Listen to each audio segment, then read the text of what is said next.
دنیا کی سب سے بڑی تنظیم، سب سے طاقتور اور شاید سب سے زیادہ متنازع بھی۔ جی ہاں، ہم بات کر رہے ہیں اقوام متحدہ یعنی یونائٹڈ نیشنز کی۔ تو آئیے سمجھتے ہیں کہ آخر یہ ہے کیا، یہ کام کیسے کرتی ہے، اور کیا یہ واقعی اپنے مقاصد میں کامیاب بھی ہوئی ہے۔ اس تجزیے میں ہم 5 اہم مراحل سے گزریں گے۔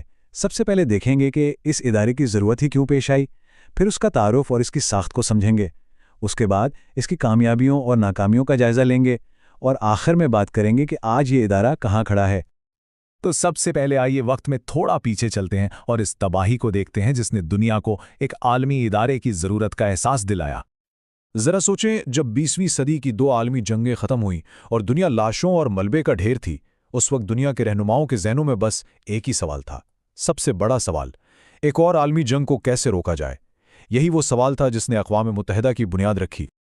پہلی اور دوسری عالمی جنگ میں کروڑوں جانیں چلی گئیں، شہر کے شہر تباہ ہو گئے، انسانیت نے ایسی بربادی دیکھی جس کا تصور بھی مشکل ہے، اور اسی راک سے، اسی تباہی سے ایک امید نے جنم لیا۔ ایک ایسے ادارے کی ضرورت محسوس ہوئی جو ملکوں کو لڑنے کے بجائے بات کرنے پر مجبور کرے، اور اسی ضرورت کا جواب تھا یونائٹڈ نیشنز یعنی اقوام متحدہ، ایک ایسی امید کہ شاید اب دنیا مل کر کام کر سکتی ہے۔ تو آخر یہ اقوام متحدہ ہے کیا؟ بالکل آسان لفظوں میں سمجھیں تو یہ ایک عالمی سٹیج ہے، ایک ایسی جگہ جہاں دنیا کے سارے ملک اکٹھے ہوتے ہیں، اور مقصد ہے عالمی امن قائم رکھنا، جنگوں کو روکنا اور انسانی حقوق کا تحفظ کرنا۔ اس کی بنیاد رکھی گئی 24 اکتوبر 1945 کو، یعنی دوسری عالمی جنگ کے خاتمے کے فوراً بعد۔ اب اس کے مقاصد بالکل صاف تھے۔ سب سے پہلا اور سب سے اہم مقصد دنیا میں امن قائم کرنا، دوسرا ملکوں کے درمیان دوستی بڑھانا اور انسانی حقوق کو یقینی بنانا، اور تیسرا جو کہ بہت ضروری تھا وہ یہ کہ غربت، بھوک اور بیماریوں جیسی مصیبتوں سے مل کر لڑا جائے۔ اور آج اس میں 193 ممالک شامل ہیں، 193 ممبر اسٹیٹس، یعنی آپ کہہ سکتے ہیں کہ لگ بھگ پوری دنیا ہی اس کا حصہ ہے۔ یہی چیز اسے واقعی ایک عالمی ادارہ بناتی ہے۔ لیکن سوال یہ ہے کہ اتنی بڑی تنظیم اتنے سارے ملکوں کے ساتھ آخر کام کیسے کرتی ہے؟ چلیے اس کے ڈھانچے کو، اس کے سٹرکچر کو تھوڑا قریب سے دیکھتے ہیں۔ دیکھیے، اقوام متحدہ کے بنیادی طور پر 6 اہم حصے ہیں۔ ایک ہے جنرل اسمبلی، اس کو آپ دنیا کی پارلیمنٹ سمجھ لیں۔ پھر آتی ہے سیکیورٹی کونسل، یہ سب سے طاقتور ادارہ ہے جہاں اصل فیصلے ہوتے ہیں۔ اکنامک اینڈ سوشل کونسل ہے جو معاشی اور سماجی مسئلوں کو دیکھتی ہے۔ انٹرنیشنل کورٹ آف جسٹس یعنی بین الاقوامی عدالت انصاف جو ملکوں کے قانونی جھگڑے سلجھاتی ہے۔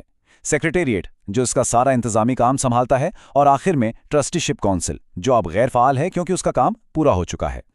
لیکن ان سب میں جیسا کہ میں نے کہا، سب سے اہم ہے سیکیورٹی کونسل۔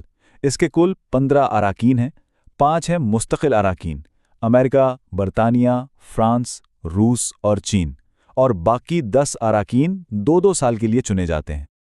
اور انہی 5 مستقل اراکین کے پاس ہے وہ طاقت جو اس ادارے کو سب سے زیادہ متنازع بناتی ہے: ویٹو پاور۔ ویٹو پاور کا مطلب کیا ہے؟ اس کا مطلب یہ ہے کہ اگر کوئی قرارداد پیش ہو اور چاہے 14 ممالک اس کے حق میں ہوں، لیکن ان 5 میں سے کوئی ایک بھی اسے نہ کہہ دے تو وہ قرارداد وہیں ختم ہو جائے گی۔ صرف ایک ملک پوری دنیا کے فیصلے کو روک سکتا ہے۔ ان بڑے اداروں کے علاوہ اقوام متحدہ کی اصل طاقت زمین پر کام کرنے والے اس کے ذیلی اداروں میں ہے۔ نام آپ نے ضرور سنے ہوں گے: WHO جو صحت کے لیے کام کرتا ہے، یونیسیف جو بچوں کے لیے کام کرتا ہے، اور UNHCR جو دنیا بھر میں پناہ گزینوں کی مدد کرتا ہے۔ تو اب آتے ہیں سب سے اہم سوال پر۔ 75 سال سے زیادہ ہو گئے، اس عرصے میں اقوام متحدہ نے کیا کھویا، کیا پایا؟ آئیے اس کے رپورٹ کارڈ پر ایک نظر ڈالتے ہیں۔ چلیے پہلے اس کی کامیابیوں کی بات کرتے ہیں۔ اور کامیابیاں کم نہیں ہیں۔ کئی ممالک میں امن قائم کرنے کے لیے اپنی فوج بھیجی، پولیو اور چیچک جیسی بیماریوں کو دنیا سے ختم کرنے میں بہت بڑا کردار ادا کیا، لاکھوں بلکہ کروڑوں مہاجرین کی مدد کی، اور ہاں، 1948 کا انسانی حقوق کا عالمی اعلامیہ، یہ بھی اس کا ایک بہت بڑا کارنامہ ہے۔ لیکن جہاں اتنی روشنی ہے وہاں سائے بھی بہت گہرے ہیں۔ اب ذرا ان جگہوں پر نظر ڈالتے ہیں جہاں یہ ادارہ بری طرح ناکام ہوا۔ اور ناکامیوں کی فہرست بھی لمبی ہے۔